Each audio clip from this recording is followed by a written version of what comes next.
Hello good morning. അങ്ങനെ 2 ദിവസത്തെ ലീവൊക്കെ കഴിഞ്ഞതാ മക്കളൊക്കെ ഇന്ന് സ്കൂളിൽ പോയിട്ടുണ്ടായിരുന്നു. നമ്മളിവിടെ നല്ല മഴയായിരുന്നു കേട്ടോ. നല്ല മഴ എന്ന് പറഞ്ഞാൽ പോരാ, നല്ല അടിപൊളി മഴ എന്ന് വേണമെങ്കിൽ പറയാം. പക്ഷെ ഒരു ഇടിയോ മിന്നലോ കാറ്റോ ഒന്നും ഇല്ലാത്ത ഒരു അടിപൊളി മഴയായിരുന്നു കേട്ടോ. കറണ്ട് വരെ പോയിട്ടുണ്ടായിരുന്നില്ല, അതാണ് ഒരു വലിയൊരു അതിശയം. അപ്പോൾ ഇന്നലെ ഉച്ചയ്ക്ക് തിരുമ്പിയ തുണികളൊക്കെ പകുതി ഈ ഒരു കമ്പിയിലൊക്കെയാണ് ഇട്ടിട്ടുണ്ടായിരുന്നത്.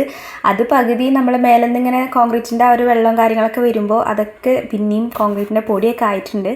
അതൊക്കെ പിന്നെ ഒന്നും കൂടി ഒലിമ്പിടാൻ വേണ്ടിയിട്ട് ആ ബക്കറ്റിൽ ഇട്ടിട്ടുണ്ട്. കാറ്റില്ലാത്തതുകൊണ്ട് പിന്നെ അപ്പുറത്തെ പറമ്പൊക്കൊന്നും പോയിട്ടില്ല, എല്ലാം അവിടെ തന്നെ കിടക്കുന്നുണ്ടായിരുന്നു. മഴ പെയ്ത് കഴിഞ്ഞാൽ പിന്നെ ഏറ്റവും കൂടുതൽ സന്തോഷം ഇവർക്കായിരിക്കുമല്ലോ. നമ്മൾ എത്രയൊക്കെ നനച്ചു കൊടുത്താലും ഇതേപോലെ നല്ലൊരു മഴ കിട്ടുമ്പോൾ ഇവരെ കാണാൻ നല്ല ഭംഗിയായിരിക്കും അല്ലേ. കുറേ ദിവസം മുന്നേ ഒരു ചുഴലിക്കാറ്റ് പോലത്തെ ഒരു കാറ്റ് വീശിപ്പോൾ നമ്മുടെ തക്കാളിയൊക്കെ മറിഞ്ഞു പോയി പറഞ്ഞല്ലോ, അത് ശരിയാവുന്നൊന്നുമില്ല കേട്ടോ. ആകെ മുരടിച്ച അവസ്ഥയാണ്, പറിച്ച് കളയണം എന്നാണ് തോന്നുന്നത്. നമുക്കൊരു 3-4 ദിവസം കൂടി നോക്കാം. അത് അങ്ങനെ തന്നെ നിൽക്കുകയാണെന്നുണ്ടെങ്കിൽ എന്തായാലും നമുക്ക് പറിച്ച് മാറ്റിയിട്ട് അവിടെ വേറെ എന്തെങ്കിലും കറിവേപ്പില ഇതേപോലെ മൊട്ടടിച്ച് വെട്ടിയപ്പോൾ ഇതേപോലെ കുഞ്ഞി തൂമ്പ് വരുന്ന പോലെ ഒരു ഫീൽ ഉണ്ട് കേട്ടോ. ഇന്ന ആക്രാന്തത്തിൽ ചിലപ്പോൾ ഞാനത് പൊട്ടിച്ച് കളയും. അതുകൊണ്ട് പിന്നെ വല്ലാണ്ട് ഞാൻ അവിടെ നോണ്ടാൻ നിന്നില്ല. അപ്പോൾ എല്ലാവർക്കും ഹാവ് എ നൈസ് ഡേ.